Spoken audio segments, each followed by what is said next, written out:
Welcome back to another technical deep dive here in the debug zone. Today, we're tackling a big question and breaking it down with insights from other users.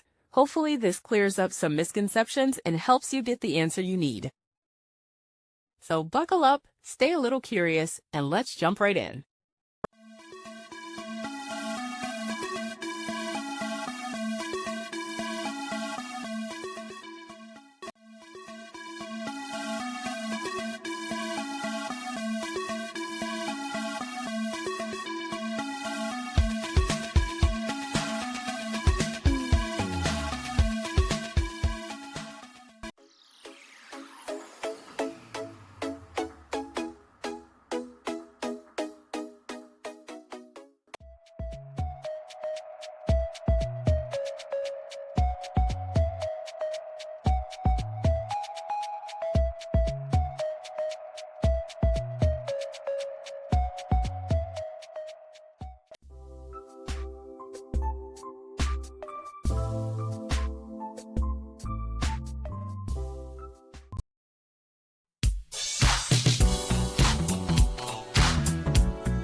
And that's a wrap.